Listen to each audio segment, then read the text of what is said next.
आहे तुमच्या लॉकरमध्ये, तुमच्या दरवाजामध्ये तुम्ही कुठं पण फिट करू शकता. आता हे सर्व मोटर फक्त तुम्हाला एक असं दरवाजाला फिट करायचं आहे. आपल्या डोरला फिट केलं. हा डोर आहे आपल्याला ओपन करण्यासाठी हे गेली आपण कोड दिलेली आहे त्याला. मलाच कोड पाहिजे, तुम्ही आले तुम्हाला ओपन होणार नाही. मी आला तो कोड टाकला तरच उघडणार. बरं. आणि कोड टाकला दरवाजा हे हॅक होऊ शकतं. हॅक होऊ शकतं काय? हां हे सांगा. हे हॅक व्हायला जास्त नाही, ह्याच्यामध्ये फक्त कोडिंग चेंज करावं लागेल आणि ज्याला कोडिंग येते तो कळेल. आणि सिक्युरिटी सिस्टीम हॅक नाही होईल असं आपल्याला त्याच्यामध्ये डेव्हलप करावं लागेल. हां, मग आपण त्याच्यामध्ये एक स्पेशल कोड पण टाकू शकतो ज्याच्याने हे हॅक नाही होणार. म्हणजे त्याच्यामध्ये एक स्पेशल सॉफ्टवेअर पण आपण अपडेट करू शकतो. तुम्ही हे जे 6 पिन बघत आहे ते 6 पिन त्याच गोष्टीसाठी. ह्याच्यासोबत अजून एक मायक्रो कंट्रोलर येतो छोटा.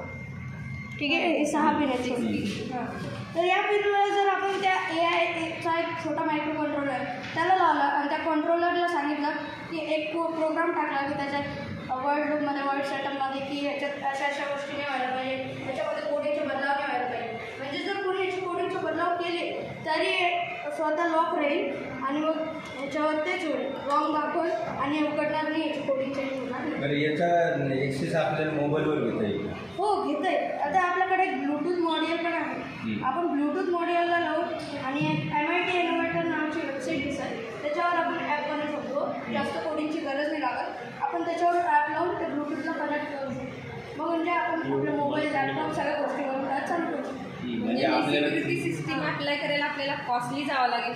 नाही, हे सगळ्या गोष्टी कॉस्टली नाही आहेत एवढं. आता हे बघा, तुम्ही 200चं आहे, 50 रुपीजची आहे, 250 रुपीज आहे, 250 रुपीज. ते मॉड्यूल पण एक 25 रुपीजचं येतं. हे सगळ्या फक्त गोष्टी करावं लागतात आपल्याला, थोडं कॉम्प्लिकेटेड. आणि याचा वापरते ठीक आहे. दरवाजाचं लॉक हां, हे लॉकरला वापरता येईल. तुमच्या अशा गोष्टी आहेत ते उघडायला नाही पाहिजे. कधी कधी तुमच्या घरी खूप महत्त्वाचे डॉक्युमेंटरी फाईल असतात. आता या कबड तुम्ही बघू शकतात, याची डुप्लिकेट चावी बनवता येते पण याची बनवता नाही. याची आपल्याकडे कोड राहतो, याची डुप्लिकेट चावी नाही बनवते. आणि विसरला तर? हां, कोड विसरला तर सेट करायचं. विसरलं तर तुम्ही ती हे शिफ्ट काढू शकतात. तुमच्याकडे ते ॲक्सेस असेल, दुसरा त्याच्यासाठी वेगळा ॲक्सेस करू शकतो आपण.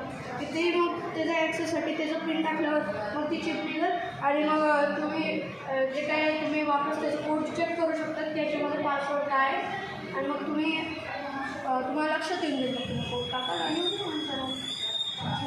छोटे जवळ